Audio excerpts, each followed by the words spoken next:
இந்த நாள் கர்த்தருடைய வார்த்தை மாத்திரமல்ல, இந்த மாதம் கர்த்தர் நமக்கு தந்த வாக்குத்தத்த வார்த்தை 29வது அதிகாரம்.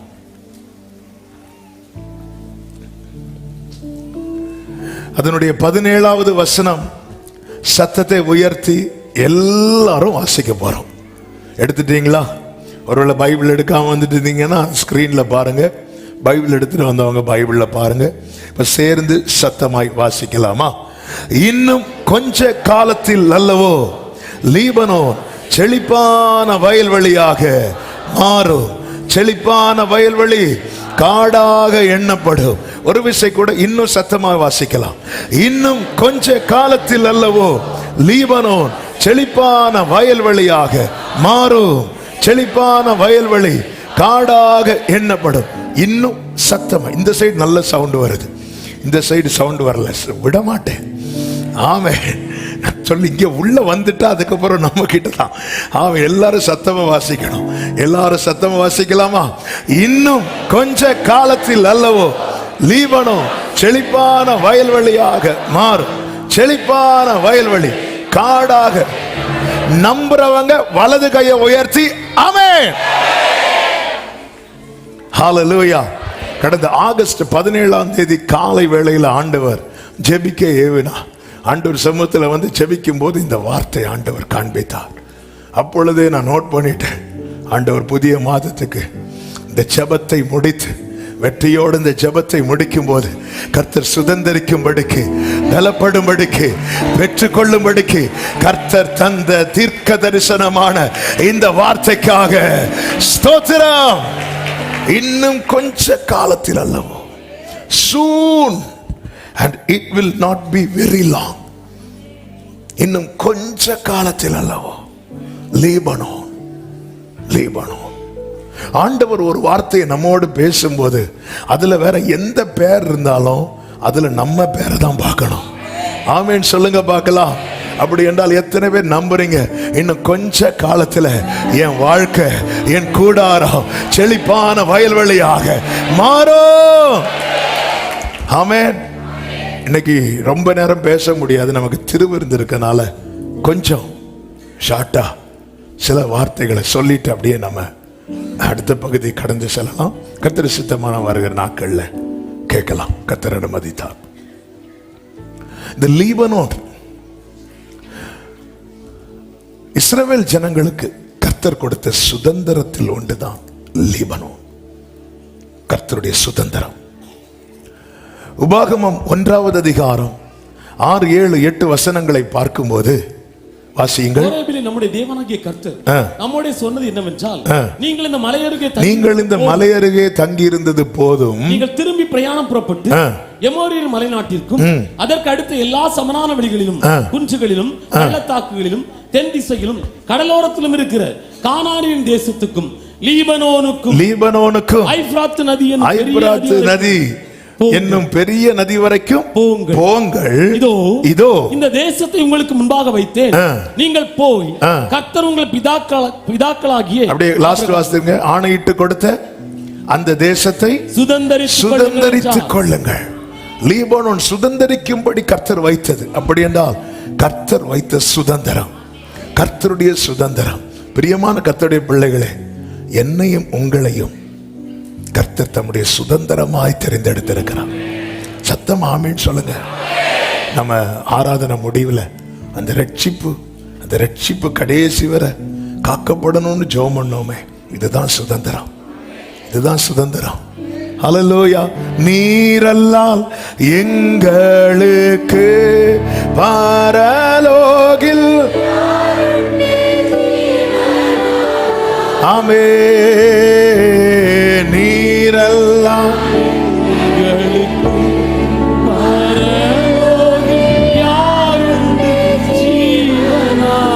வலது கரத்தை உயர்த்தி கண்களை ஏறெடுத்து நீர் நன்றி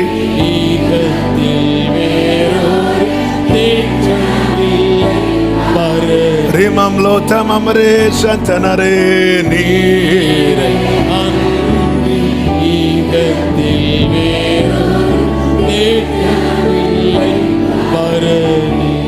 பிரசங்கமா கேட்கிறவங்க எப்படி வேணாலும் இருந்து கேட்டுருங்க. ஆனா இது எனக்கான ரேமான்னு கேட்கிறவங்களோடு இன்னைக்கு சில காரியங்களை கர்த்தர் பேச விரும்புகிறார். ஆமென் சொல்லுங்க பார்க்கலாம். எத்தனை பேர் இன்னைக்கு கர்த்தர் என் கூட பேச விரும்புகிறார்? இன்னைக்கு என் கூட தான் பேச போறார். ஆமென் ஆமென் சொல்லுங்க பார்க்கலாம். ஹல்லேலூயா. இது கர்த்தருடைய சுதந்திரம். ஆனா மோசே கிட்ட ஆண்டவர் சொல்லுவார், உபாகமம் 3வது அதிகாரம் அதனுடைய 25 முதல் பாருங்கள். நான் கடந்து போய் யோர்தானுக்கு அப்புறத்தில் உள்ள அந்த நல்ல தேசத்தையும் அந்த நல்ல மலையையும் லீபனோனையும் பார்க்கும்படி உத்தரவு கொடுத்தருளும் என்று வேண்டிக் கொண்டேன். இந்த சம்பவம் நமக்கு தெரியும். மோசேக்கு எல்லாம் கொடுத்த மோசே மனசுல இந்த லீபனோன் இருக்கு. ஏன்னா சுதந்திரம் அல்லவா, சுதந்திரம், நமக்கான சுதந்திரம் நமக்குள்ள இருக்கணும். நல்லா புரிஞ்சுக்கோங்க, நல்ல கவனமா கேளுங்க. நான் அந்த சரித்திரத்துக்குள்ள எல்லாம் போகல, அந்த வேர்டுக்குள்ள போயிட்டு செய்தியை சொல்லி முடிக்க விரும்புறேன். ஒரு கட்டத்தில் ஆண்டவர் மோசே கிட்ட சொல்லுவார், மோசே வேண்டாவா வந்துரு அப்படின்னு.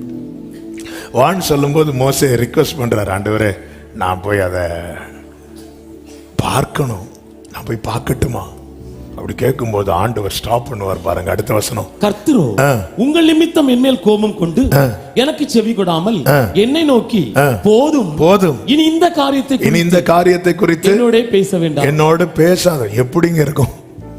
ஒரு காரியத்துக்காக ஜோம் பண்ணி ஒரு இடத்துல வரும்போது இனி நீ ஜோம் பண்ணாத, போதும். ஏன்னா ஏன் அங்க நிறுத்துறா தெரியுமா மோசைய? மோசை இன்னும் கொஞ்சம் கேட்ட ஆண்டவர் தெரியும் பாரு. அதான் ஆண்டவர் போதும் சொல்லும் போது அடுத்த வசனத்தை பாருங்கள். நீ பிஸ்காவின் கொடுமுடையில் ஏறி உன் கண்களை மேற்கிலும் வடக்கிலும் தெற்கிலும் கிழக்கிலும் ஏறெடுத்து உன் கண்களினாலே அதை, அதாவது உன்னை நான் போய் பார்க்க வைக்க மாட்டேன் மோசே, நீ மேல வா, அங்கிருந்து நான் உனக்கு காட்டுறேன். இப்ப மோசே அந்த பிஸ்காவின் கொடுமுடையில் ஏறி ஏக்கத்தோடு பார்க்கிறான். மோசேயின் ஏக்கம் அது, மனசுல இருக்கிற சுதந்திரம். மோசேயின் ஏக்கம், ஏக்கத்தோடு பார்க்கிறான். எதுக்கு இந்த வார்த்தைகளை எடுத்து சொன்னேன் அப்படின்னா, பிதாவின் வலது பார்சத்தில் இருக்கிற ஒருவர் ஏக்கத்தோடு நம்மளை பார்க்கிறார். ஏக்கத்தோடு எப்படி மோசே ஏக்கத்தோடு இந்த லீபனோனை பிஸ்காவின் கொடிமுடியில் ஏறி இப்படி பார்த்தாரோ, அதே போல அவருடைய இரத்தத்தால் சம்பாதித்த அவருடைய சுதந்திரமாகிய லீபனோன் யாரு? நானும் நீங்களும் தான். நம்ம கூட ஒரு வசனம் பேசுதுனாலே அதுல வர கேரக்டரா மாறிடணும். அப்படி மாறி பழகுங்க, அப்பதான் பைபிள் இன்ட்ரெஸ்டா இருக்கும். புஸ்தக சுருளில் என்னை குறித்து எழுதப்பட்டிருக்கிறது. இன்னைக்கு அநேகருக்கு பைபிள் ஏன் படிக்க பிடிக்க மாட்டேங்க தெரியுமா? அவங்க யாரோ பைபிள் ஏதோ படிக்கிறது சங்கீதத்தோட நிறுத்திடுவாங்க. ஏன்னா அது சின்னதா இருக்கு, பார்க்க படிக்க நல்லா இருக்கு. அதுவும் நம்மளா சில சங்கீதத்தை செட் பண்ணி வைப்போம். தூங்குறதுக்கு முன்னாடி சங்கீதம் 4, காலையில் எழும்புனதும் சங்கீதம் சொல்லி தரணும். ஆமே, எங்கேயாவது போறோம்னா சங்கீதம் 91, 121 இப்படியே நம்மளா செட் பண்ணி வைப்போம். ஆமே, இல்ல தாவீது சொல்ற புஸ்தக சுருளில் என்னை குறித்து அவருடைய ஏக்கம். இந்த வசனத்தை ஏன் 100% நம்புறோம்? ஏன் நம்புறோம்னா, எனக்கு தெரியும் ஒரு மோசையே லீபனோனை மோசே சம்பாதிக்கல. ஆனா லீபனோனுக்காக மோசே நிறைய வெயிட் பண்ணார், நிறைய கிரயம் கொடுத்தார். இல்ல வந்துட்டு திடீர்னு வா மேல வந்து பாரு அப்படிங்கிறார். ஏமே, ஆனால் அவருடைய சுதந்திரம் என்று என்னையும் உங்களையும் ஏன் இவ்வளவு ஆணித்தரமா சொல்ல காரணம் என்ன தெரியுமா? நமக்காய் நம் ஆண்டவராக இயேசு கிறிஸ்து கொடுத்த கிரயம் கொஞ்சம் அல்ல. ஆமே, எனக்கு அதாவது உங்களுக்கு அறிமுகமானவங்க எத்தனை பேர் அப்படின்னு கேட்டா நிறைய பேர். வீட்டில் ஒரு ஃபங்க்ஷன் வரும்போது தான் தெரியும், ஐயோ இன்னாரு கொடுக்கல 200 கார்டு 400 ஆகும், 400 கார்டு 600 ஆகும், 600 கார்டு 1000 ஆகும். வந்து நிக்கிறது 3000 பேர். அங்க வாங்க மனசுல சொல்ல, ஒண்ணு நான் கூப்பிடவே இல்லை, உனக்கு மட்டும்தான் நான் கூப்பிட்டேன். ஊரே கூட்டிட்டு தரது 10 ரூபா, ஆனா 10 பேர் வந்துட்டு. அறிமுகமானவர்கள் அநேகர். அந்த அறிமுகமானவர்கள்ல நமக்கு சொந்தங்கள் என்று சொல்லுகிறவர்கள்ல ஃபில்டர் ஆகும்ல. நமக்கு நெருங்கினவர்கள் வரும்போது இன்னும் ஃபில்டர் ஆகும். அப்படி வந்து பார்த்தா நம்ம ரொம்ப நல்லா இருக்கணும் அப்படின்னு நினைக்கிறவங்க எத்தனை பேர் இருப்பாங்க? நம்ம நல்லா இருக்கிறத பார்த்து பழகின எத்தனை பேர் கட் பண்ணி இருக்கிறாங்க? ஆனா உங்களுக்கு ஒரு நற்செய்தி சொல்லவா?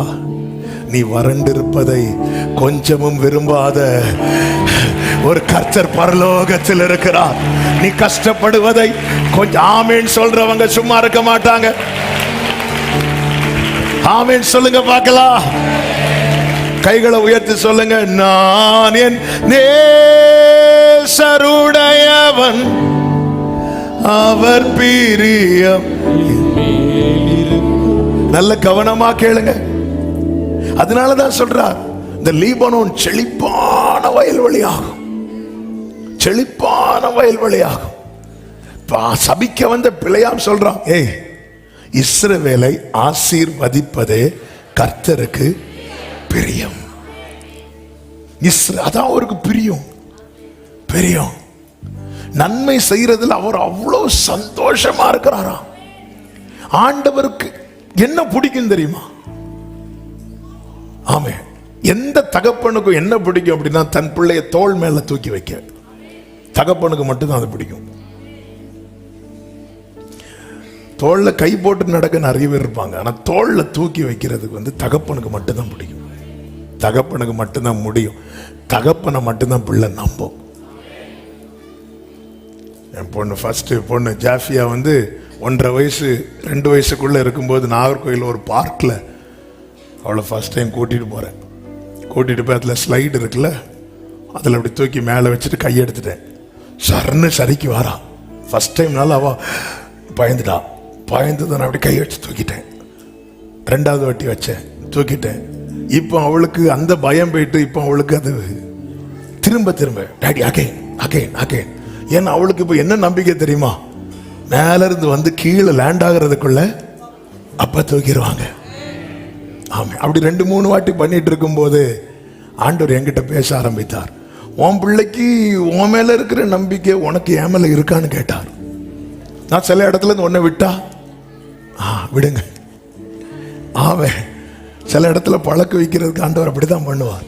அந்த இடத்துல வரும்போது அந்த கை இல்லை, ஃபர்ஸ்ட் அட்டம்ப்ட்ல நான் மட்டும் தவற விட்டுருந்தேன்னு வைங்களேன், அடுத்து அப்பாடா அப்பாடான்னு சொன்னாலும் அப்பாடான்னு சொல்லிட்டு போயிடுவாப்ல.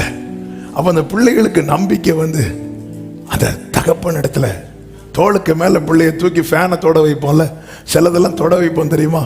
அது பிள்ளை தொட்டு பார்க்கறதுல அந்த பிள்ளைக்கு முகத்துல இருக்கிற சந்தோஷத்தை விட தூக்குற தகப்பன் அந்த சந்தோஷத்தை பார்த்து அந்த தகப்பனுக்கு அவ்வளவு மகிழ்ச்சி.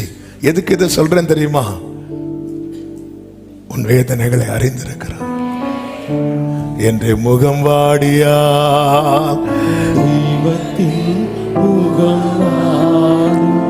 ஜீசஸ் சிலுவையிலே நேசகுமாரன் துடித்த போது பிதாவாகிய தேவன் தம்முடைய இருதயத்தை கிழிப்பதின் அடையாளமாக மகா பரிசுத்த ஸ்தலத்தை மூடி இருந்த திரைச்சீலை மேலிருந்து கீழாக 2ஆக கிழிக்கப்பட்டது. தூதர்கள்லாம் கெத்செமனே தோட்டத்தை கவர் பண்ணி நிக்கிறாங்க. ஹல்லேலூயா. ஏக்கம், அவருடைய ஏக்கம், இயேசுவின் ஏக்கம் என்ன தெரியுமா? நம்முடைய ஏக்கம் இயேசு இப்படி மாறிடணும். இயேசுவின் ஏக்கம் யாருன்னா நாம. நம்முடைய ஏக்கம் இயேசுவா மாறணும். இப்படி ஒரு மாற்றம் சபைக்கு வருவதாக சத்தமா ஆமென் சொல்லுங்க பார்க்கலாம். லீபனோன் கொஞ்ச காலத்துல லீபனோன் செழிப்பான வயல்வெளியா மாறணும்னா இப்போ லீபனோனுடைய கண்டிஷன் என்ன?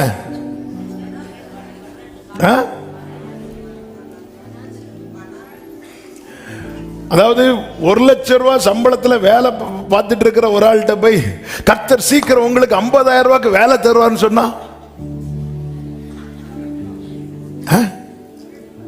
அந்த வேலையை நீங்களே வச்சிருங்க. நல்ல வேலையில் இருக்கிற ஒருத்தன் போய் கர்த்தர் ஒரு தீர்க்க தரிசனமா ஒன்று பேச விரும்புகிறார்.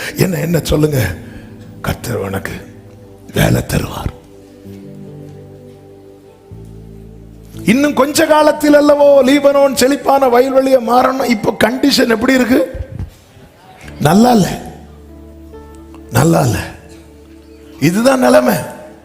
ஆனா நான் என் வாழ்க்கை நிலைமையை பார்த்து எனக்காக ஏங்குகிற ஒருவர் பரலோகத்தில் இருக்கிறார்.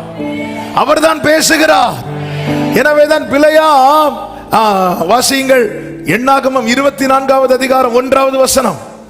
இஸ்ரவேலை ஆசீர்வதிப்பதே கர்த்தருக்கு பிரியம் என்று பிலேயாம் கண்டபோது அவன் முந்தி செய்து வந்தது போல நிமித்தம் பார்க்க போகாமல் வனாந்திரத்துக்கு நேராக தன் முகத்தை திருப்பி தன் கண்களை ஏறெடுத்து. அவர் 6வது வசனத்தை வாசிங்க. அவைகள் பரவி போகிற ஆறுகளைப் போலவும் 5:5 இருந்து வாசிங்க. யாக்கோபே உன் கூடாரங்கள் இஸ்ரவேலே உன் வாசஸ்தலங்கள் எவ்வளவு அழகானது. எதை பார்த்து பேசுறான்? ஆல்ரெடி நம்ம இந்த வார்த்தையை சில வாரங்களுக்கு முன்பதாக தியானிச்சதுனால அது ரொம்ப போகல. வனாந்திரத்தை பார்த்து பேசுறான். ஏன்னா ஆண்டவருடைய பிரியத்தை பார்க்கிறான். இன்னைக்கு இப்படி இவன் வனாந்திரத்தில் இருக்கிறான், இருக்கட்டும் அப்படி நினைக்கிறவரே கிடையாது. இவன் கண்ணீர்ல இருக்கிறான், இருக்கட்டும் அப்படி நினைக்கிற ஒரு தேவனை அல்ல நான் ஆராதிக்கிறது.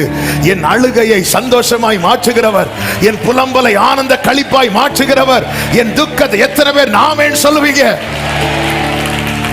ஹல்லேலூயா. ஆனா இப்பொழுதைய லீபனோனின் நிலை என்ன தெரியுமா? அதுதான் அதே 29வது அதிகாரத்துல இப்படி சொல்லப்பட்டிருக்கிறது. ஆமென். அதனுடைய 8வது வசனத்தை வாசிங்க. அது பசியா இருக்கிறவன் தான் புசிக்கிறதாக சொப்பனம் கண்டும் விழிக்கும் போது அது வெறுமையா இருக்கிறது போலவும் தாகமா இருக்கிறவன் குடிக்கிறதாக சொப்பனம் கண்டும் விழிக்கும் போது விடாய்த்து கவனத்தோடு இருக்கிறது போல இருக்கிறதா. கவனிங்க, பாக்குறீங்களா? பசியா இருக்கிற வீட்டுல சாப்பாடு கிடையாது. நைட்டு தூங்கும் போது ட்ரீம் என்ன தெரியுமா? நல்லா சாப்பிட்டு பிரியாணி எல்லாம் சாப்பிட்டு போதும் இதுக்கு மேல சார் ஒரு பழம் இல்ல, அந்த கேப்ல பாயசம் குடிச்சிட்டேன். இப்படி சொப்பனம் கண்டு கண் விழிக்கும் போது திருப்பிய வீட்டுல ஒண்ணுமே இல்லை. ஐயோ ஒண்ணே இல்லைன்னு சொல்லிட்டு திருப்பி கண்ணை மூடின அந்த சொப்பனம் வருமா? சிலர் எழும்பி திருப்பி படுப்பாங்க. ஏன்னா விட்ட சொப்பனத்தை திரும்ப பார்க்கிறதுக்கு. தாகமா இருக்கிற வீட்டுல தண்ணி இல்லை, ஆனா கனவுல என்ன தெரியுமா? தண்ணியில குடிக்கிறது என்ன, குளிக்கிறது என்ன, ஆனா விழிக்கும் போது அதே தாகம். சர்ச்சில் இருக்கும்போது வார்த்தை வரும்போது இப்போ பானையில எண்ணெய் குறையல, மாவு குறையல. ஆமேன். வீட்டில் போனா எத்தனை பானை எடுத்து மாத்தி வைக்கணும், எத்தனை பானை எங்க கொடுக்கும், ஐயோ இவங்க வந்த 2 பானை தூக்கிட்டு போயிருவாங்களே, பிளான்லாம் பயங்கரமா இருக்கும். வீட்டில் போய் பார்த்தா இதான் நிலைமை. வார்த்தை கேட்கும் போது ஆகஸ்ட் ஜெபத்துல ஒவ்வொரு வார்த்தையை கேட்கும் போது இப்போ கொடி எடுத்து எங்க நாட்டுறதுக்கு இடத்தை பார்த்துட்டு இருக்கிறோம். ஆமென். ஆனா ரியாலிட்டி, என்னுடைய தரிசனங்கள் எல்லாம் நான் திருப்தியா இருக்கிறது போல இருக்கிறது. ஆனா நான் இருக்கிறதோ, எனக்கு வருகிற ரேமா, எனக்கு வருகிற தரிசனம், எனக்கு வருகிற சொப்பனம் எல்லாமே பார்த்தா யோசேப்பு கண்ட சொப்பனம் என்ன? தலைவர் மட்டும் மேல, மீதி எல்லாரும் கீழே. அடுத்த நாள் என்ன? யோசேப்பு கீழே, மீதி 10 பேரும். என்ன ஆண்டவரே இது? நான் கண்ட சொப்பனம் என்பது நான் சாப்பிட்டு திருப்தியா இருக்கிறேன், மீதி எல்லாரும் சாஷ்டாங்கம் விழுந்து கிடக்குறாங்க. இப்ப எல்லாருக்கும் முன்னாடி நான் விழுந்து கிடக்குறேன். விழுந்து கிடந்துட்டு சொப்பனம் சொல்லும் போது எப்படி சொல்லியிருப்பார் யோசேப்பு? அதாவது நான் நேற்று ஒரு சொப்பனம் பார்த்தேன், நீங்க எல்லாரும் என்ன வணங்கிட்டு இருந்தீங்க, இப்ப குழியில தூக்கி போட்டுட்டு இவங்க 10 பேர் பார்க்கும்போது உள்ள அண்ணா அண்ணா ப்ளீஸ் ஏதோ சொப்பனம் பார்த்துடலாம் ப்ளீஸ். இதான் நிலைமை. அவன் என்னாண்டவரே, அப்ப இதெல்லாம் வெறும் சொப்பனமா? இதெல்லாம் வெறும் சொப்பனமா? இங்கதான் ஆண்டவர் சபைக்கு சொல்ல விரும்புகிற வார்த்தை 14வது வசனம். ஆதலால் இதோ நான் அற்புதமும் ஆச்சரியமுமான பிரகாரமாக இந்த ஜனங்களுக்குள்ளே சத்தமா ஆமென் சொல்லுங்க பார்க்கலாம். அவர்களுடைய ஞானிகளின் ஞானம் கெட்டு அவருடைய விவேகிகளின் விவேகம் மறைந்து போகும் என்று ஆண்டவர் சொல்லுகிறார். அதன் அர்த்தம் என்ன? நம்முடைய ஞானம் எல்லாம் இதுல ஒண்ணுமே கிடையாது. கர்த்தருடைய செயல் எந்த இடத்துல, அதாவது எந்த ரேஞ்சுக்கு கொண்டு வந்து விடுறார் தெரியுமா? அதனுடைய 10வது வசனத்தை வாசிங்க. கர்த்தர் உங்கள் மேல் நித்திரையின் ஆவியை வர பண்ணி உங்கள் கண்களை அடைத்து. கண்ணை அடைச்சு கொண்டு விட்டுறார். நான் இந்த சரித்திரத்துக்குள்ள போகல, நான் இந்த வார்த்தைகள் ஆவியானவர் பேசினது அப்படியே உங்கள்கிட்ட சொல்லிட்டே இருக்கிறேன். அதாவது நேற்று வரை எனக்கு ஞானம் இருந்துச்சு, என் ஞானம் வெளிப்பட்டுட்டே இருந்து, என் விவேகம் வெளிப்பட்டுட்டே இருந்து, இதை காரியத்தை இப்படி பண்ணும், அதை அப்படி பண்ணும், இதை அப்படி பண்ணும் அன்று பார்த்துட்டே இருந்தார். கண் அடைச்சிட்டாரு. கண் அடைச்சிட்டுனா என்ன தெரியுமா? இப்போ அடுத்து என்னங்க செய்யணும் தெரியாது, தெரியாது, தெரியாது. நேற்று வரை என்ன செய்யணும் ஒரு ஞானம் தட்டிகிட்டே இருந்து. என் ஆண்டவர் ஒரு காரியத்தை செய்யணும்னு நினைச்சிட்டாருன்னா அந்த மகிமையை வேற ஒருவரும் எடுக்க விட மாட்டார். கண்ணை அடைத்து, கண்ணை அடைச்சிட்டார். எப்போ கண்ணை திறப்பார்? 17-18 வாசிங்க. இன்னும் கொஞ்ச காலத்தில் அல்லவோ லீபனோன் செழிப்பான வயல்வெளி. 18 அக்காலத்திலே. எல்லாரும் சொல்லுங்க, எல்லாரும் சொல்லுங்க. எக்காலம்?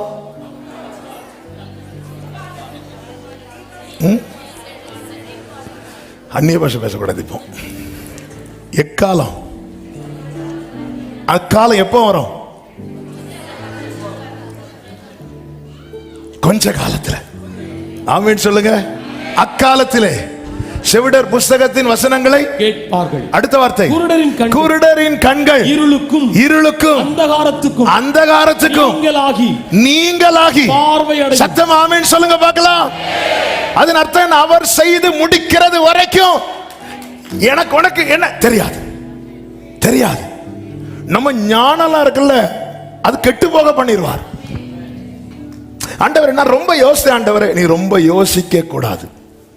நான் உன்னை அழைக்கப்பட்ட அழைப்பை பார், ஞானிகளை வெட்கப்படுத்தும்படி பைத்து. இது நீ ஏன் மறக்கிற? ஒரு இடத்துல, அதாவது சில இடத்துல நமக்கு முன்னாடி ஞானிகள் வெட்கப்படும் போது நம்ம என்ன நினைச்சிட்டு இருக்கோம் தெரியுமா? அவங்கள விட ரொம்ப ஞானி நினைச்சிட்டு இருக்கோம். இல்ல, நம்ம ஞானி நினைச்சா நம்மளை வெட்கப்படுத்த இன்னொரு பைத்தியத்தை கொண்டு வருவார். யாரையோ வெட்கப்படுத்த நம்மளை கொண்டு வந்தது போல. ஆமென், ஹல்லேலூயா. கழுதைக்கு பின்னாக நடந்த சவுலை கொண்டு வந்தார். சவுல் கொஞ்சம் நிமிர்ந்ததும் ஆட்டுக்கு பின்னாடி நடந்து தாவீதை கொண்டு வரார். அப்படிதான் தேவனுடைய செயல். அப்படிதான் இன்னொரு ராஜா இன்னொரு இடத்துல அப்படி இல்லை, கழுதைக்கு பின்னாடி நடந்து சரி ஆட்டுக்கு பின்னாடி நடந்தவனை தூக்கும். இப்படிதான் வெட்கப்படுத்துவார் ஆண்டவர். மகா ரூபவதியான வஸ்திய தள்ளி ரூபவதியான ரூத், சாரி எஸ்தர், ரூபவதி. வஸ்தியை குறித்து எப்படி சொல்லப்பட்டிருக்கிறது? மகா ரூபவதி. எஸ்தர் யாரு? ரூபவதி. அவ்வளவுதான். அதை விட வேற அழகான யாரும் இல்லை. அதனால ராஜா எல்லாம் கூப்பிட்டு வர முடியாது. நம்மளை விட்ட வேற யாரு இல்ல இல்ல, கீழான ஆளதான் கூப்பிட்டு வருவார். அவர் சின்னவனை 1000 ஆக்குனார்னா சிறியவனை பலத்த ஜாதி ஆக்குவார். அதனாலதான் ஆண்டவருக்கு முன்னாடி சைலண்ட் ஆயிரணும். ஞானிகளுடைய ஞானம் கெட்டு நம்ம நினைக்கிறது கிடையாது. 99 வயதுல ஆபிரகாம் சொல்லுகிறான், 99 வயதானவனுக்கு பிள்ளை பிறக்குமோ? அதன் அர்த்தம் என்ன? கர்த்தருடைய வார்த்தையை தன்னுடைய பலத்தோடு ஒப்பிட்டு பார்க்கிறான். இல்லை, 90 வயதான சாராளுக்கு, சாராளின் கற்பம் செத்ததல்லவா, பிள்ளை பிறக்குமா? எப்பவுமே வார்த்தையை நம்மோடு ஒப்பிட்டு, அதாவது நான் பார்க்கிற சொப்பனம் என்ன? நல்லா சாப்பிட்டு திருப்தியா இருக்கிறது. என்னுடைய இப்ப நான் இருக்கிற நிலைமை என்ன? சாப்பாடே இல்லை. எதுக்கு இதை ஆண்டவர் காட்டி தரார் தெரியுமா? தேவன் நமக்கு செய்வேன் என்று சொன்ன வார்த்தைக்கும் இப்பொழுது நாம் இருக்கிற சூழ்நிலைக்கும் சம்பந்தமே இருக்காது, சம்பந்தமே இருக்காது. இதை நீ நம்பணும். எனக்கு ஏன் நம்ப முடியல? எனக்கு சில ஞானம் வந்து டிஸ்டர்ப் பண்ணுது. ஆண்டவர் பார்த்தாரு, கண்ணை கட்டிரு, இவன் கண்ணை அடைச்சிரு. உன் ஞானம் எது வரைக்கும் போகும்? நீ அது வரைக்கும் போ. ஆபிரகாமே எது வரைக்கும் நீ போவ? 99 வயது போ. அதுக்கப்புறம் நீயே சொல்லுவ, சரீரம் செத்தது, அங்க நான் செய்வேன். உன் அறிவு எதுவரை வேலை செய்யட்டும். என் நினைவுகள் அல்ல உங்கள் நினைவுகள், என் வழிகள் அல்ல உங்கள் வழிகள். பூமிக்கு வானம் எவ்வளவு உயரமோ அப்படியே உங்களை குறித்த என் நினைவுகளும். ஆமென். நம்ம நினைக்கிறது கிடையாது. நம்ம இங்க இருந்து ஆமென்னு சொல்லிட்டு வீட்டுக்கு போகும், பானையில எண்ணெய் குறையாது, மாவு குறையாதுன்னு சொல்லிட்டு போகும்போது ஆமென் இப்படி போகும்போது பிள்ளை வந்து அம்மாட்ட, அம்மா அப்ப நம்ம வீட்டுல ஒரு குறையும் வராது இல்லாம, சும்மா இரு, அவர் அப்படிதான் சொல்லுவார், நீ வீட்டுக்கு வா, அது எப்படி குறையாம இருக்கும், எடுக்க எடுக்க இந்த அறிவு இருக்குல்ல, இது கெட்டு போகுமா? நிறைய இடத்துல அதான் ஆண்டவர் நம்புவதற்கு ஏதுவல்ல. ஆமென். ஒரு குறிப்பிட்ட கிராமத்தை குறித்து ஒரு செய்தி படித்தேன். கொரோனா நாட்களிலே பயமே இல்லாம அந்த பட்டணத்தார் வாழ்ந்தார்கள். அங்க ஒரு மரணமும் இல்லை, ஒரு பயம் கிடையாது. அவ்வளவு, அதாவது வேர்ல்டே ஸ்தம்பித்து பயந்து தங்களை அடைத்து கொண்டு மறைவிடங்களில் ஒளித்திருக்கிறது போல ஒளித்து கொண்டு பக்கத்து ரூமில் இருக்கிற ஒய்ஃபை ஃபோன் பண்ணி கூப்பிட்டு, ஹலோ எப்படி இருக்க, நான் இப்போ ரொம்ப நல்லா இருக்கேன், நீ அப்படியே இருந்துரு, அப்படி சொல்ற அளவுக்கு எல்லாம் தள்ளி தள்ளி இருக்கிற இடத்துல ஒரு குறிப்பிட்ட கிராமம், ஒரு மலைப்பகுதியில் இருக்கிற ஒரு கிராமத்தில் ஒரு ஆளுக்கு ஒரு பாதிப்பு இல்லை, சந்தோஷமா இருந்தாங்க. அப்போ அதை விசாரிக்க ஒரு ரிப்போர்ட்டர் போய் கேட்கும்போது தான் செய்தி அறிந்தார் என்னவென்றால், அங்கே ஒரு வீட்டிலையும் டிவி கிடையாது. இப்படி கொரோனா பாதிக்கப்பட்ட போது நீங்க என்ன செஞ்சீங்க? கொரோனாவா அப்படின்னா அவங்களுக்கு அப்படி ஒரு நியூஸே தெரியாது. இந்த விஷயத்தில் அவங்க பேதையா இருந்தாங்க, நல்லா இருந்தாங்க, ஒருவருக்கு ஒருவர் சந்தோஷமா இருந்தாங்க. சில அறிவு நம்மளை ரொம்ப கெடுக்குது. ஐயோ எனக்கு 60 வயசு ஆகுது, ஐயோ எனக்கு 60 வயசு ஆகல, எனக்கு ஐயோ எனக்கு இப்படி ஆகுது. இனி இந்த இடத்துல தான், அதாவது அந்த ஞானிகளின் ஞானம் சிலதை கெடுறதுக்காக வெயிட் பண்ணிட்டு இருக்கிறாங்க. நம்ம கெட்ட என்ன செய்வோம்? ஒரு பொருள் கெட்டுட்டு என்ன செய்வோம்? அதாவது நான் நினைக்கிறது ஒர்க் அவுட் ஆகல, அது ஒர்க் அவுட் ஆக கூடாதுங்கிறதுக்காக என் கண்ணை கட்டுறார். ஏன் ஆண்டவரே, நான் நினைக்கிறது ஒர்க் அவுட் ஆக மாட்டேன், நான் நினைக்கிறது நடக்கணும்ல. நம்ம வெரி ஃபர்ஸ்ட் ஒரு பிளான் போடுறோம் தெரியுமா, அது பிளான் பி.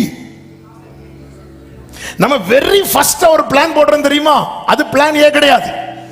பிளான் ஏ நம்ம இந்த கருவா தோன்றதுக்கு முன்னாடியே கர்த்தர் போட்டு வைத்தது. நான் நினைத்திருக்கிறபடியே நடக்கும். பேதுருவை 4 அடுக்கு பாதுகாப்புக்குள்ள வச்சு அடைச்சு வச்சாச்சு. சில ஸ்திரீகள் சேர்ந்து இருந்து ஜெபம் பண்றாங்க. என்ன விசுவாசம் அவர்களுடைய விசுவாசம்! ஆமென். அது 1-2 அடுக்கு இல்ல, 4 அடுக்கு. ஏன்னா யாக்கோபை கொண்டாச்சு, ஜெபம் பண்ணிட்டு இருக்கிறாங்க, கர்த்தர் தூதனை அனுப்புறார். ஆமே, நம்ம ஒரு இடத்துல இருந்து ஜெபம் பண்ணா எங்க யார் அனுப்பணுமோ கர்த்தர் அனுப்புவார். அந்த தேவன் இன்றும் ஜீவன் உள்ளவராக இருக்கிறார். தூதன் போய் பேதுருக்கு விழாவில் ஒரு குத்து. சிலர் அப்படிதான் எழுப்ப முடியும், லேஸ்ல எல்லாம் எழும்ப மாட்டாங்க. ஒரே குத்துன்னு துள்ளி எழும்பியாச்சு. அப்படி அவர் கனவு மாதிரி வராரு. பரவாயில்ல, அவர் என்ன நினைச்சுப்பாரு, நாளைக்கு கழுத்தை வெட்ட போறாங்க, நம்மளை எங்க ஆண்டவர் கூட்டிட்டு போறாரு, இதோ வருகிறேன் ஆண்டவரே, இதோ வருகிறேன். சிலர் பார்க்குற சொப்பனெல்லாம் அப்படி எழும்பி போறது மாதிரி, இன்னும் வந்துட்டேன் ஆண்டவரே அப்படி போயிட்டு இருக்கும்போது வெளியே வந்துதான் நம்மளுக்கு அப்படி இருக்கும்போது நேரம் ஓடி போறார். அங்க என்ன நடக்கு? வீட்டுக்குள்ள ஜெபம் நடக்கு. இவர் போய் கதவை தட்டுறாரு. தட்டும்போது ஒரு ஸ்திரீ ஓடி வரா. அவ பேர் என்ன தெரியுமா? ரோதை. ஓடி வந்து, யாரு? நான் தான் பாஸ்டர் பீட்டர் வந்திருக்கிறேன். இவ சந்தோஷத்துல கதவை திறக்காம உள்ள வரா. அதாவது இன்னொரு லாக்கு கூட போட்டுட்டு நேரம் வந்து அங்க லீடர்கிட்ட சொல்றாங்க, சிஸ்டர் இப்படி நம்ம ஜோமன்னோல்ல பேதுரு வந்திருக்காங்க. நீ சும்மா இருப்பியா? பேதுருவாவது என்ன ஒரு விசுவாசம்! அப்ப நினைவு சொல்லுது இது நடக்காது. ஆனா ஜோம் பண்ணிட்டு இருக்கிறோம் நிறைய காரியத்துக்கு. நம்ம நினைவு இதெல்லாம் எங்க நடக்குது? நீ இங்க இருந்து ஜோம் பண்ணுவியா, அவர் அங்க கொடி ஏத்துவாராம். இதெல்லாம் நம்ம நினைவு நிறைய சொல்லுது. ஆண்டவர் சொல்லு, இதெல்லாம் கெட்டு போகும் பாரு.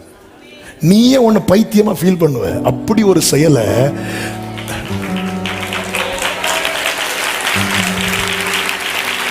என்னால் ஒன்றும் கூடாதென்று என்னை நான் தந்து ஆமென் உம்மால் எல்லாம் கூடும். உம்மை நான் நம்பியுள்ளேன். எல் ஷடாய், எல் ஷடாய்,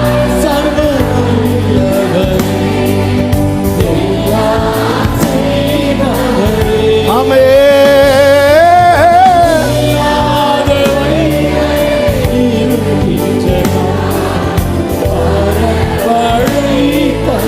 ஆபிரகாமுக்கு செய்தவர்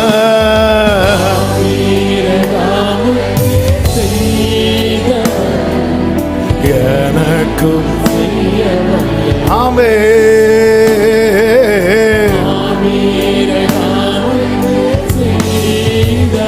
glory எனக்கும்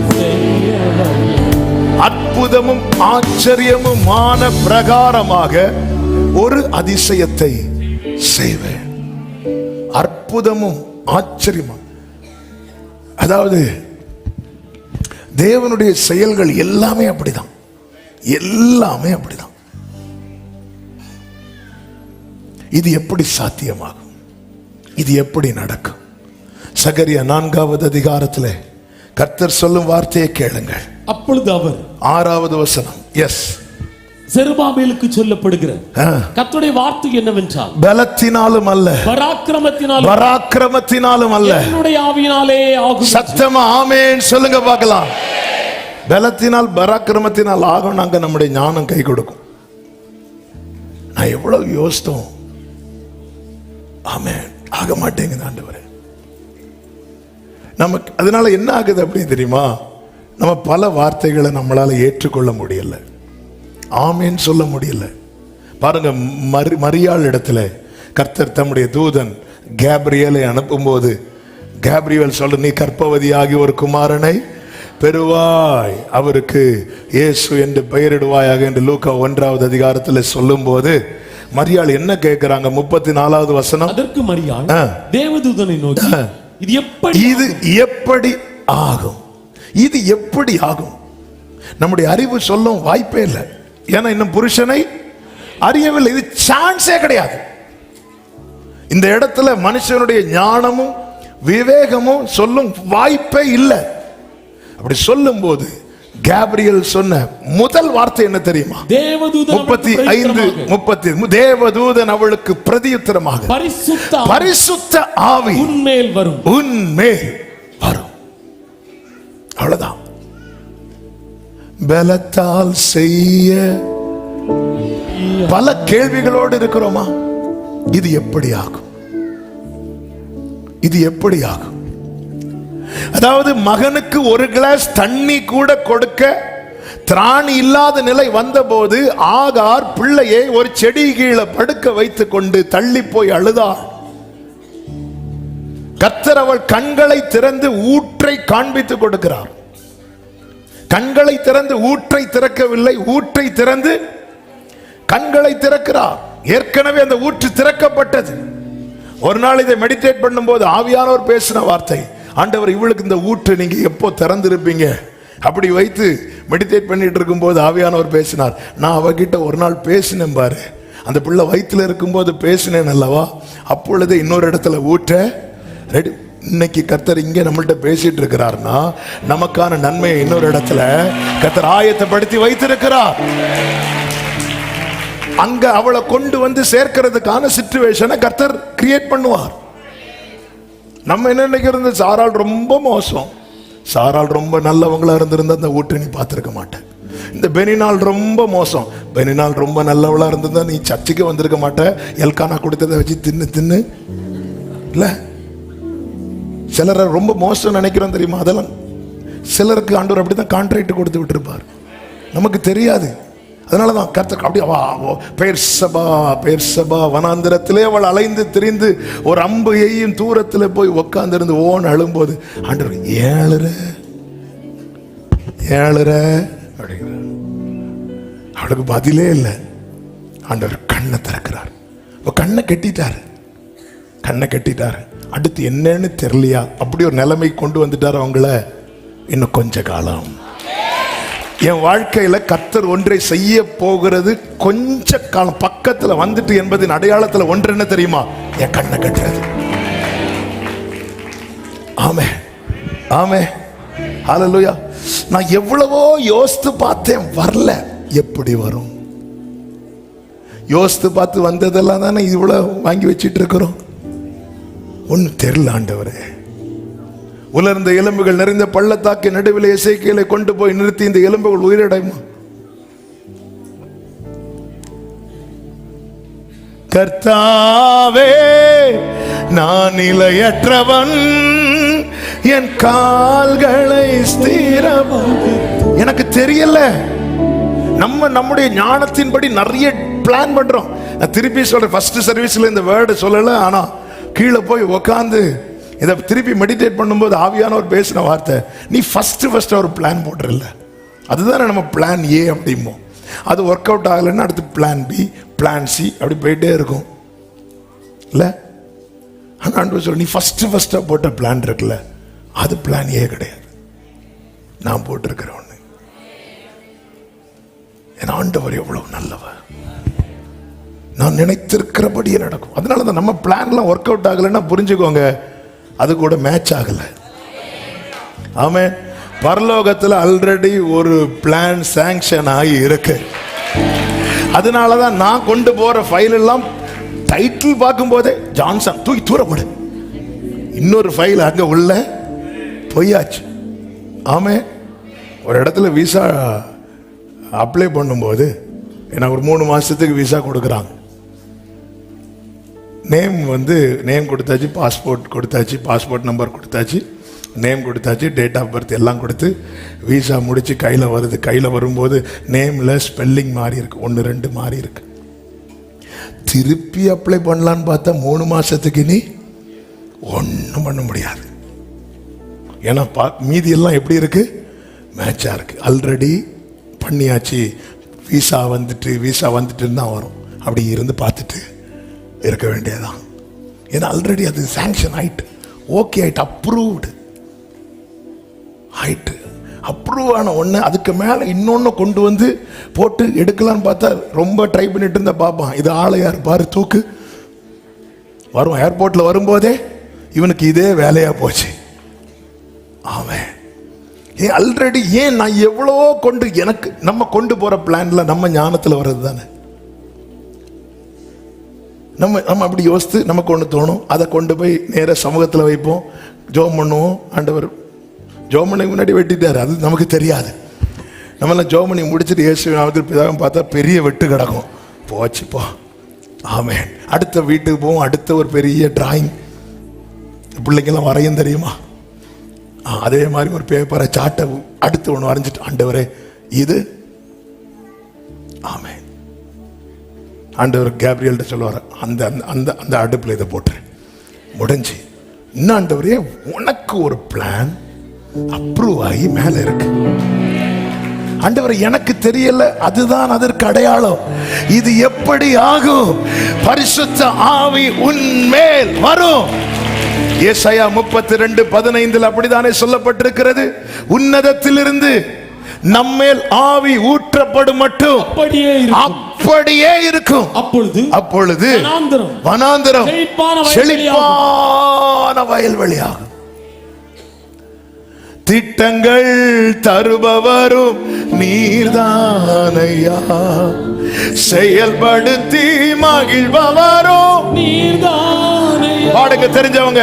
திட்டங்கள் தருபவர் நீர்தானையா, செயல்படுத்தி மகிழ்பவரும் நீர்தானையா. கைகளை உயர்த்தி எஜமானனே, எஜமானனே, என் ராஜனே, எஜமானனே, என் ராஜனே, எஜமானன் நீர் இருக்க வேலைக்காரனுக்கு ஏன் கவலை, எஜமானன் நீர் இருக்க வேலைக்காரனுக்கு. ஹல்லேலூயா.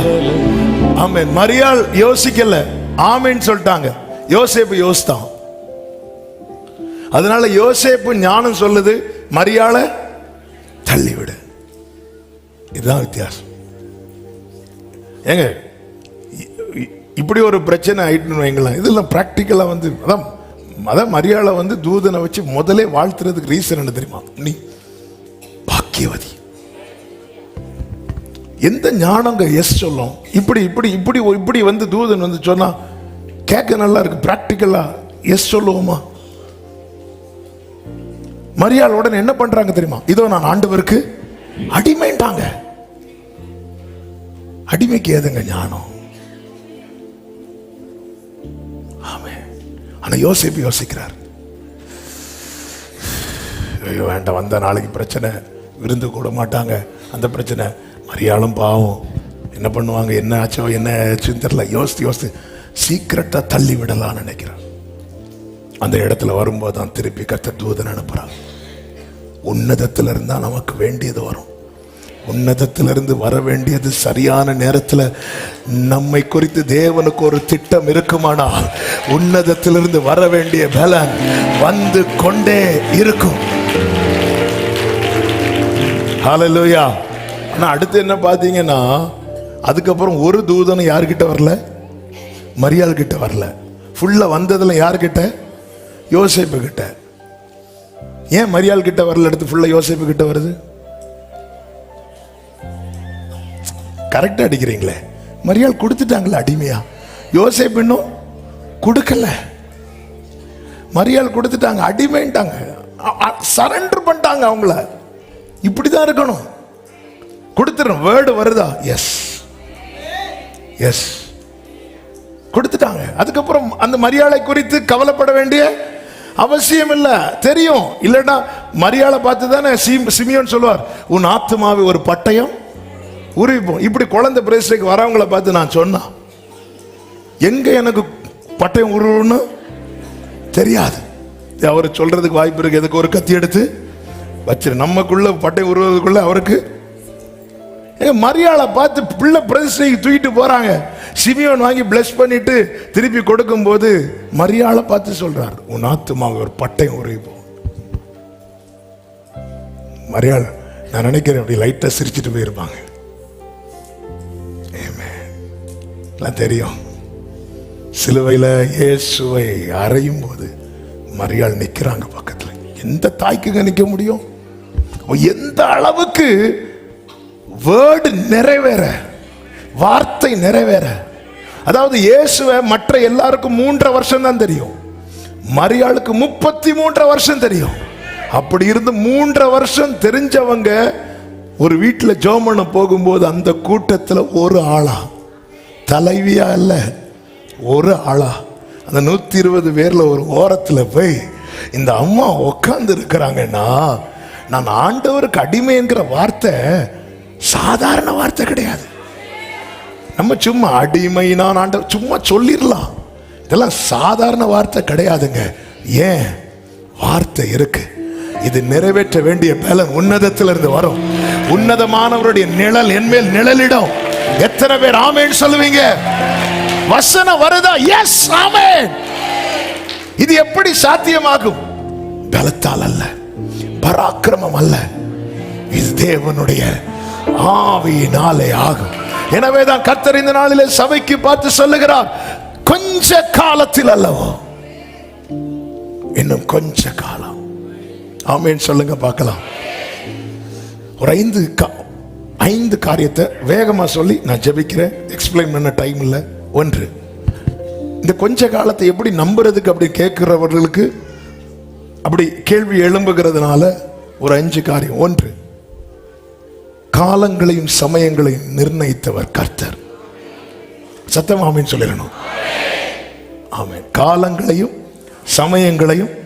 ஆதியாகமம் 1:14 வேகமா வாசிங்க. பின்பு தேவன் பகலுக்கும் இரவுக்கும் வித்தியாசம் உண்டாகத்தக்கதாக வானம் என்கிற ஆகாய விரிவிலே இடர்கள் உண்டாக கிடவது, அவைகள் அடையாளங்களுக்காகவும். ரொம்ப வேகமா ஓடுறீ. அவைகள் அடையாளங்களுக்காகவும் காலங்களையும் நாட்களையும் வருஷங்களையும் குறிக்கிறதற்காகவும் இருக்க கிடவது என்றார். அவ்வளவுதான். ஆண்டவர் தான் செட் பண்றார். காலங்களையும் நாட்களையும் வருஷங்களையும் குறிக்கிறதற்காகவும் இருக்க கிடவது. நம்முடைய லைஃப்ல எல்லாத்தையும் செட் பண்ணி வச்சிருக்கிறார். அதாவது சவுல் சாமுவேலை தேடி வர்றதுக்கு ஒரு நாளைக்கு முன்னாடி சவுல்கிட்ட ஆண்டவர் சொல்லுகிற வார்த்தை, சாமுவேல்கிட்ட 1 சாமுவேல் 9:15-16 16வது வசனம், நாளை இந்நேரத்துக்கு பென்யமீன் நாட்டானாகிய ஒரு மனுஷனை உன்னிடத்திற்கு அனுப்பு. அது யாரு? சவுல். இந்த சம்பவம் நமக்கு நன்றாய் தெரியும். இதே போல இன்னொரு சம்பவம் வேதத்தில் சொல்லப்பட்டிருக்கிறது. நல்ல கவனிங்க. கொர்நேலியு வீட்டுக்கு பேதுரு அனுப்பணும். அதற்கு கர்த்தர் என்ன செய்தார் தெரியுமா? கொர்நேலியுட்டையும் பேசுறார், பேதுருட்டையும் பேசுறார். ரெண்டு பேர்ட்டையும் பேசி ரெண்டு பேரையும் சந்திக்க வைக்கிறார். இதுவும் அற்புதம் தான். ஆனா அதை விட பெரிய அற்புதம் என்ன தெரியுமா? இங்க கர்த்தர் சாமுவேல்ட்ட சொல்றார், நாளைக்கு இந்த நேரத்துக்கு ஒருத்தர் நான் அனுப்புவேன் சொல்லிட்டு கர்த்தர் சவுலை எப்படி அனுப்புறார் தெரியுமா? கழுதை ஆல்ரெடி காணாம போயிட்டு, தகப்பனுடைய கழுதை சவுல் தேடிட்டு இருக்கிறார். தேடும் போது கழுதை கிடைக்கல. சவுல் கூட இருக்கிற வேலைக்காரர்கள்ட்ட சொல்றாங்க, இப்போ சவுல் ஒரு பிளான் பண்றார் பாருங்க. என்ன பிளான் பண்றாருன்னா, கழுதையை கவலை விட்டுட்டு இப்போ தகப்பன் நம்மை குறித்து கவலைப்படுவார், நம்ம வீட்டுக்கு போவோம். சவுல் ஒரு பிளான் பண்றார். அப்ப கூட இருக்கிற வேலைக்காரன் சொல்றான், இல்ல இங்க ஒரு தீர்க்கதரிசி இருக்கிறார், அவர்கிட்ட போவோம். அந்த பிளான் அங்க பாதிக்கப்படுது. அடுத்து சவுல் சொல்றார், இங்க பாருபா, தீர்க்கதரிசிகள்லாம் வெறுமையா போக கூடாது, ஏதாவது காணிக்க கொண்டு போனோம், என் கையில காணிக்க இல்லை. அடுத்த தடை வருது. உடனே வேலைக்காரன் சொல்றான், இல்ல என் கையில இவ்வளவு காசு இருக்கு, இதை வச்சு கொடுத்துடலாம் அப்படின்னு. சில நேரத்தில் நம்ம கூட இருக்கிற ஆட்களை வச்சே தடுப்பாங்க தெரியுமா? ஏன்னா ஆண்டவர் செட் பண்ணிட்டார் நாளை இந்நேரத்துக்கு. அப்போ சவுல் இங்க டிசைட் பண்றது, சவுல் பேசுறது வேலைக்காரன். சவுல் சொல்றது வேலைக்காரன் கேட்கணும், இதுதான் நியமம். ஆனா வேலைக்காரன் பேசுறான் நாளைக்கு இந்நேரத்துக்கு. நிறைய காரியங்கள் நம்முடைய வாழ்க்கையில் தடை பண்ணப்படுகிறது. அதனாலதான் நல்ல ஆலோசனைகள் யார் சொன்னாலும் காது கொடுக்கணும். மீன் வாயில கூட வெள்ளி பணத்தை வச்சிருப்பார். நாங்களும் எலியா சொன்னாதான் கேட்போம், எலிசா சொன்னாலாம் கேட்க மாட்டேன். அவன் யார்? எலியாவின் கைக்கு தண்ணீர் வார்த்தவன். வர காக்காவெல்லாம் விரட்டிடாதீங்க, அது வாயில தான் அப்போ இருக்கு. அதுக்குன்னு காக்கா வான்லாம் கூப்பிட்டுறாதீங்க. சிலர் அதையும் கூப்பிடுவாங்கல்ல. நல்ல ஆலோசனை. ஆனா யார் வாயில கர்த்தர் அந்த வெள்ளி பணத்தை வச்சிருப்பாருன்னு தெரியாது. அதனாலதான் ஆலோசனை விரும்பணும்னு பைபிள்ல இருக்கு. ஆலோசனை விரும்பணும். ஏற்றுக்கொள்ளது ரெண்டாவது. அது தேவ சமூகத்தில் வைத்து இது ஏற்புடையதா, நம்முடைய ஸ்பிரிட்ல இது கனெக்ட் ஆகுதா, ஸ்பிரிட்ல கனெக்ட் ஆகுதான்னு ரொம்ப பார்க்கணும். மாம்சீகமா நமக்கு நிறைய நல்லதுன்னு தோணும். அவன் நாளைக்கு என்ன அவர் டிசைட் பண்றான். சொல்றார் நேரா, நீ போப்பா, ஒருத்தன் குடத்துல தண்ணி எடுத்துட்டு போவான். பொதுவாக ஸ்திரீகள் தான் தண்ணி எடுத்துட்டு போவாங்க. ஒருவேளை அன்னைக்கு வீட்டில் சண்டை வந்திருக்கலாம். உங்களுக்கு வேணா நீங்க தண்ணி எடுத்து வாங்க. எல்லாம் தற்செயல் கிடையாது. இவரு போறாரு, தண்ணி எடுத்துட்டு போறாரு, அவன் பின்னாடி போ, அந்த வீட்டில் தான் நான் இன்னைக்கு பஸ்கா ஆஸ்கரிக்க போறேன். இவன் அன்னைக்கு தண்ணி எடுக்கலைன்னா சண்டை வரும் வீட்டில். குடத்தை தூக்கிட்டு போவாரு. நம்ம பார்த்ததெல்லாம் சமாரியா ஸ்திரீ தான் குடத்தை தூக்கிட்டு. இங்க பார்த்தா ஒரு புருஷன் குடத்துல தண்ணி எடுத்துட்டு வரார். சில காரியங்கள் நம்முடைய வாழ்க்கையில் நடக்கிறது. உன் மேல காட்ஸ் பிளான் இருக்குன்னா உன் வாழ்க்கையில நடக்கிறது ஒன்றும் தற்செயல் கிடையாது. தேவன் நிர்ணயித்தது. ஆகஸ்ட் 1 2024 ஆகஸ்ட் 1 நீங்க இங்க இருக்கணும்னு நீங்க ஒருவேளை நேத்து நினைச்சிருக்கலாம். கர்த்தர் ஏற்கனவே டிசைட் பண்ண காலத்தையும் சமயத்தையும் நிர்ணயிக்கிறவர், 2 காலங்களையும் சமயங்களையும் மாற்றுகிறவர். தானியேல் 2:21 சொல்லப்பட்டிருக்கிறது. அவர் காலங்களையும் சமயங்களையும். அவ்வளவுதான். எசேக்கியேலுக்கு டைம் முடிய போகுது. எசேக்கியேல் ஓன்னு அழுறார். கிளாக்க பின்னாடி ஓட வைக்கிறார். கிளாக்கு பின்னாடி ஓடுவாங்க. கிளாக்னா அந்த டைம், நேரம் முன்னாடி தான் போயிட்டு இருக்கும். வேர்ல்டு கிளாக்கோடைய கண்ட்ரோலரே அவர்தான். சூரியன் மறைய போகுது. யோசுவாக்கு யுத்தம் முடியல. ஆண்டவர்கிட்ட பேசுறார். ஆண்டவர் என்ன பண்ண? அந்த சூரியனை நிக்க சொல்ல, அது நிக்கும். காலங்களையும் சமயங்களையும் மாற்றுகிறவர். 3வது, நம் காலங்கள் கர்த்தருடைய கரத்தில் இருக்கிறது. சத்தம் ஆமென் சொல்லுங்க பார்க்கலாம். சங்கீதம் 31:15 நம் காலங்கள் கர்த்தருடைய கையில். பவுல் கையில் ஒரு பாம்பு கடிச்சு, அப்போஸ்தலர் 28 பாம்பு கடிச்சதும் ஜனங்கள் என்ன சொல்லுவாங்கன்னா, இவன் தான் எல்லாத்தையும் காரணம். பாம்பு கடிச்சிட்டு சரி என்ன செய்யணும், அந்த விஷத்தை எடுப்போமா, அப்படியெல்லாம் யாருக்கும் யோசனை வராது. யோசனை வரதெல்லாம் எப்படி தெரியுமா? இவன் ஏதாவது பண்ணியிருப்பான். அடுத்து அவங்க இப்படி எல்லாரும் சுத்தி நின்று பார்த்துட்டு இருக்கிறாங்க. எதுக்கு பார்த்துட்டு இருக்கிறாங்க தெரியுமா? அவன் இப்போ எப்படி அவன் சும்மா சாவு கிடையாது, வீக்கங்கண்டு அவன் சாக போறான், அல்லது சடுதியாய் விழுந்து சாவான் என்று அவர்கள் பார்த்து கொண்டிருந்தார்களாம். காலம் கர்த்தருடைய கையில். பவுலே ஒரு இடத்துல சொல்லுவாரு, எங்களுக்கு நேரிட்ட சோதனையில மரணம் வரணும்லாம் எதிர்பார்த்தோம், தப்பு வைத்தார். காலம் கர்த்தருடைய கையில். டொமிஷியன் யோவானுக்கு கொடுத்த மரண தண்டனை தான் பத்மு தீவுல தூக்கி போட்டது. அங்க வந்து கர்த்தர் கையை காட்டி கொடுக்கிறார், இங்க பாரு, ஏன் டொமிஷியனால உன்னை கொல்ல முடியல தெரியுமா? மரணத்தின் திறவுகோலும் பாதாளத்தின் திறவுகோலும் என் கையில இருக்கு. நம் காலங்கள் கர்த்தருடைய கருத்துல. 4, அவர் ஏற்ற காலத்திலே தீவிரமாய் நடப்பிப்பார். சத்தமா ஆமென் சொல்லுங்க. ஏசாயா 60:22, சின்னவன் 1000 சிறியவன் பலத்த ஜாதிமாவான், கர்த்தராகிய நான் ஏற்ற காலத்திலே இதை தீவிரமாய் நடப்பிப்பேன். குறித்திடும் வேளை உயர்த்திடுவார், கிறிஸ்துவின் கரத்தில் அடங்கி. அதாவது ஒரு பிள்ளை வயிற்றுல இருந்தா பிள்ளை பிறக்கிறதுக்கு டாக்டர்ஸ் ஒரு டேட் கொடுப்பாங்க தெரியுமா? நம்ம ஊர்ல மேக்சிமம் அதுக்கு மாறிதான் பிறக்கும். ஆமென். பிள்ளை எப்போ பிறக்கும்? தேவன் கொடுத்த டேட்ல. நான் மியான்மர் போகும்போது ஒரு சாட்சி கேட்டேன். எனக்கு அவங்க புத்திர பாக்கியம் இல்லாமல் இருந்தாங்க. அவங்க நம்ம ஆன்லைன் பார்க்குறவங்க பார்த்து அவங்க வந்து என்ன பண்ணாங்கன்னா, ஜோமணி ஆண்டவர் வந்து கற்பந்தரிக்க வைத்தார். கற்பந்தரிக்க வச்சு நேராக போயாச்சு. அதுக்கப்புறம் பார்த்துட்டு இருக்கிறாங்க. அப்போ வந்து செய்தி வேளையில் ஏதோ ஜூலை 7 அப்படி ஏதோ ஒரு வேர்டு வந்து வாயில் வந்துட்டு அவங்க அதை ரேமாவை பிடிக்கிறாங்க. பிடிச்சி வச்சுட்டு அப்போ ஜூலை 7 தான் எனக்கு டெலிவரி அப்படின்னு சொல்லிட்டு அவங்க அதை வச்சு, அதான் சொல்கிறேன்ல, நம்ம அறிவுக்கு இடம் கொடுக்க வார்த்தை மேலே என்ன வராது? நம்பிக்கை வராது. நேராக போய் செக் பண்ணும்போது டாக்டர்ஸ் சொல்கிறாங்க, ஜூலை 2ஆம் தேதி உங்களுக்கு டேட்டு, மேக்ஸிமம் அதுக்கு முன்னாடி தான் இருக்கும், 2 or 3 டேட்டு அது தாண்டாது அப்படின்னு டாக்டர் சொல்கிறாங்க. இவங்க இல்லை ஜூலை 7. யார் சொன்னா? இது அவங்கள்ட்ட சொல்ல முடியுமா? எங்கள்கிட்ட கர்த்தர் சொன்னார். அது இப்படி நாகர்கோவில் ஒருத்தர் சொன்னார், சொல்ல முடியுமா? இப்படி ஜூலை 7 அது இல்லை, கரெக்டாக ஜூலை டாக்டர் கொடுத்த டேட் ஜூலை 1ஆம் தேதி ஆகுது. 2 or 3 தெரியல, முந்தின நாள் வரும்போது பெயின் வர ஆரம்பிச்சிட்டு, நேர பெயின் வந்துட்டுனாலே ஹாஸ்பிட்டலில் தூக்கிட்டு போயிடுவாங்க. ஹாஸ்பிட்டலில் கொண்டு போயாச்சு. கொண்டு போயிருக்கிறான். டாக்டர் இப்படி சிரிக்கிறானாம். வா, எந்த டாக்டர் சொன்னார் ஜூலை 7? வா வந்து உக்கார். நேரா இருந்தாச்சு. பெயினாகி வெயிட் பண்ணி இருக்கிறாங்க. குழந்தை வரும்னு பார்த்தா பெயின் போயிட்டு டாக்டர் சொன்னாங்க வீட்டுக்கு போகணும். 7ஆம் தேதி வந்தாங்க டெலிவரி.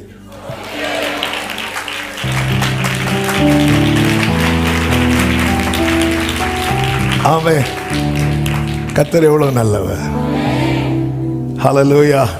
அதுக்காக டேட்டு கேட்க யாரும் வந்துடாதீங்க. இது எனக்கே தெரியல நான் சொல்றது. ஆனா அந்த வேர்டு அவங்க வந்து என்ன பண்ணிட்டாங்கன்னா, அவங்க எப்படி நம்புறாங்க பாருங்க. இப்படிதான் வசனத்தை நம்பணும். ஆண்டவர் என்கிட்ட சொல்லிட்டார், ஆண்டவர் அதை ஆனர் பண்ணார். பார்த்தீங்களா? கரெக்டா அந்த டேட்ல டாக்டர்ஸ் ஆச்சரியப்பட்டாங்க. கர்த்தருக்கு மாத்திரம் மகிமை. ஏற்ற காலம் கர்த்தர் குறித்திருக்கிறார். அதனாலதான் வேதம் சொல்லுகிறது, ஏற்ற காலத்தில் அவர் உங்களை உயர்த்தும்படிக்கு அவருடைய பலத்த கைக்குள்ளே அடங்கியிருங்கள். 5ஆவதாக, காலம் சமீபிக்கிறதை அறிந்து கொள்ளுங்கள். என்ன அதன் அர்த்தம்? 99 வயதுல ஆபிரகாம் சொல்றாரு, என் முன்னாடி நடந்து கொண்டு உத்தமனாயிரு. சீஷர்கள்ட்ட ஆண்டவர் சொல்றாரு, எருசலேமை விட்டு பிதா கொடுக்கிற வாக்குத்தத்தத்தை பெறும் வரைக்கும் நீ எங்கேயும் போயிடாத. அதன் அர்த்தம் என்ன? காலம் பக்கத்துல வந்துட்டு உன் வாழ்க்கையில சொல்ல வேண்டியதை சொன்னதெல்லாம் நிறைவேறதுக்கு நீ அங்க எங்கேயும் போயிடாத. என் சமூகத்துல நீ இருக்கணும், என் பார்வையில நீ இருக்கணும். அதுதான் என் கைக்குள்ள நீ அடங்கி இருக்கணும். எனக்கு நேற்று இதை மெடிடேட் பண்ணும்போது எனக்கு அப்படி யூதாஸை பார்த்து எனக்கு ஒன்று கேட்கணும்னு தோணுச்சு. யூதாஸே 3.5 வருஷம் கூட இருந்தால, யூதாஸே ஒரு 2 மாசம் வெயிட் பண்ணக்கூடாதா? இயேசு மரித்து 3 நாள் கழித்து எழுந்து அவர் போகிறார். 3வது நாள் உயிரோடு எழும்புகிறார். அடுத்து ஒரு 40 நாள் சீஷர்களோடு சஞ்சரிக்கிறார். அவர் எடுத்துக்கொள்ளப்பட்டு அடுத்து ஒரு 10 நாள் கழிச்சு ஹோலி ஸ்பிரிட் வரார்.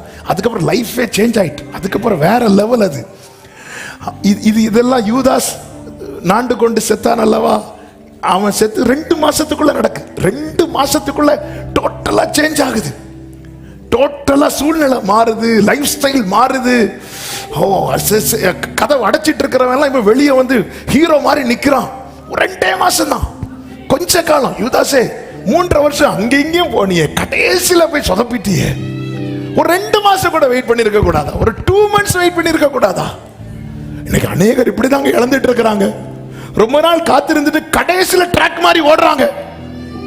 நீங்க கவனிச்சீங்கன்னா தெரியும், சிமியோனுக்கு கொடுக்கப்பட்ட தீர்க்க தரிசனம், கிறிஸ்துவை காணும் முன்னே மரணம் அடைய மாட்டாய். கரெக்டா அந்த டைம் வருது, அந்த டேட் வருது, அந்த டே வருது. இயேசுவை தூக்கிட்டு யோசேப்பு மரியாளும் ஆலயத்துக்குள்ள வராங்க. சிமியோன் வீட்டுல இருக்கிறார். ஆவியானவர் இருக்க விடல, ஃபோர்ஸ் பண்றார். இருக்க விடல. டைமிங் மிஸ் ஆக கூடாது. நம்ம போடுற டைமிங் அல்ல, God's timing. ஆண்டவரோட ஃபோர்ஸ் பண்ணும்போது நீ நோ சொல்லக்கூடாது. அப்பதான் நான் இப்பதான் வந்தேன், 30 நாள் ஜெபம் முடிச்சிட்டு வீட்டுல இருக்கிறேன் பார்த்தா ஆவியானவரை சேர பிடிச்சு இழுத்துட்டார். என்ன ஆண்டவர் இது? சர்ச்சில் போனா சர்ச்சிலும் சேர பிடிச்சு இழுக்கிறாங்க, இங்க வந்தா ஓடு ஓடு. ஆவியின் ஏவுதலினால், அப்படிதான் இருக்கு பைபிள்ல. ஏவரால் இருக்காதடா, போடா போ, சர்ச்சுக்கு போ, உனக்கு நான் சொன்னது நிறைவேறும் நாள் வந்துட்டு.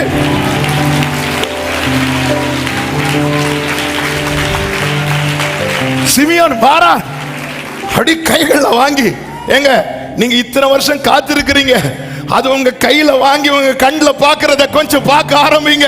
என் தேவன் பொய் சொல்ல மனிதர் அல்ல, மனமார் அவர் மனுபுத்திரன் அல்ல. அவர் சொல்லியும் செய்யாதிருப்பாரோ, அவர் வசனத்தும் நிறைவேற்றாமல் போவாரோ. சமூகத்தில் இருக்கணும், பார்வையில் இருக்கணும், பிரசனத்தை விட்டு விலகிடக்கூடாது. அதனாலதான் தாவீது சொல்ற, தீங்கு நாளில் என்னை கூடாரத்தில் மறைத்து, அவர் உள்ளே வச்சிருக்க, இருப்பா எங்கேயும் போயிடாத, உட்கார்ந்துரு, டைம் வரும். எலியாவே போய் ஒளித்துக்கொள், நான் சொல்ற இடத்துல தான் இருக்கணும், என் பார்வையிலே இருக்கணும், பார்வையிலே இருக்கணும், பார்வையிலே இருக்கணும். வேலை வரும், வேலை வரும். ஆகாது என்று தள்ளின கல் அத்தனை கண்கள் காண அது தலைக்கல் ஆகும். இது கர்த்தராலே ஆகும். இது நம்முடைய கண்களுக்கு. ஆமென் சொல்லுங்க பார்க்கலாம். அன்று நம்மை பாட வைப்பா, இது கர்த்தர் உண்டு பண்ணின நாள், இதிலே களிகூர்ந்து மகிழ கடவோம். இன்னும் கொஞ்ச காலத்தில் அல்லவோ லீபனோன் செழிப்பான வயல்வெளி. எல்லாரும் கண்களை மூடி, ஆண்டவரே இதுவரை என்ன பிடிச்சு நிக்க வச்சிட்டீங்கப்பா, கடைசியில நான் ஓடிடக்கூடாது, கடைசியில ஓடிடக்கூடாது. நீங்க போதும் ஏசப்பா, உங்க சமூகம். ஒரு விஷயம், உங்க வலது கரத்தை உயர்த்தி இடது கரத்தை இருதயத்தில் வச்சு, ஆண்டவரே நான் கேட்ட வார்த்தைக்கும் நான் இருக்கிற நிலைமைக்கும் சம்பந்தமே இல்லைன்னு உங்களுக்கு தெரியும். நான் பார்க்கிற தரிசனம்லாம் சாப்பிடுறது மாதிரி பார்க்கிறேன். ஆனா வீட்டில் அடுத்த வேலை நினைக்கும் போது நெஞ்செல்லாம் வலிக்குது. நான் என் வீட்டு நிலைமை வேற, இங்க வந்திருந்தா நீங்க பேசுறது வேற, சம்பந்தமே இல்லாம இருக்குப்பா. என் ஞானத்துக்கு எட்ட மாட்டேங்குதுப்பா. கண்ணை கட்டி காட்டுல விட்டது மாதிரி நிக்கிறேன்ப்பா. எப்படிப்பா நான் நம்ப? குருடரை அவர்கள் அறியாத வழியிலே நடத்து, தெரியாத வழியிலே கொண்டு வந்து அவர்களுக்கு முன்பாக இருளை வெளிச்சமாக்குவேன். இன்னைக்கு ஆண்டவர் ஒண்ணு எனக்கு தெரியும், சில உள்ளங்களோடு டைரக்டா ஆயிரங்கள் இருந்து கேட்டாலும் சிலர்கிட்ட பர்சனலா, ஆமென், நீ கேட்கறதுக்கும் நீ இருக்கிற நிலைமைக்கும் சம்பந்தமே கிடையாது. நீ கேட்டதெல்லாம் பெரிய ராஜாக்கள் ரேஞ்சு கேட்கிற, ஆனா வீட்லயோ அடுத்த வேலை நினைக்கும் போதே அதான் ஆண்டவர் சொல்றார், இதோ அற்புதமும் ஆச்சரியமுமான பிரகாரமாக ஒரு அதிசயத்தை செய்வேன். ஆண்டவரே, என் பலத்துல முடியாதுப்பா, உன் பலத்துல முடியாது, ஆனா என் நாவியினாலேயே. தகப்பனே, இந்த கொஞ்ச காலம் இதுவரை காத்திருக்க வைத்தீங்க, இதுவரை உங்க சமூகத்துல தரித்திருக்க வச்சீங்க. இந்த கொஞ்ச காலம் காத்திருந்து அப்ப நீர் ஆயத்தம் பண்ணினதை சுதந்தரிக்க எனக்கு கிருபை தாரும் என்று வலது கரத்தை உயர்த்தி அப்படியே கேட்கலாமா? கிருபை தாங்கப்பா, கிருபை தாங்கப்பா, கிருபை தந்து நடத்துவீராக. Yes Lord. நல்ல தகப்பனே, நன்றி. அப்படியே உடைய பிள்ளைகள் இந்த வார்த்தையை சொல்லி வாழ்த்தி ஆசீர்வதிக்கிறேன். இன்னும் கொஞ்ச காலத்தில் அல்லவோ லீபனோன் செழிப்பான வயல் வழியாய் மாறும். அப்படியே மாற்றும், சாட்சியாய் நிறுத்தும், உடைய நாமத்தை மகிமைப்படுத்தும். இயேசுவின் நாமத்தில் பிதாவே, ஆமென், ஆமென். அப்படியே உட்கார்ந்து கொள்வோம்.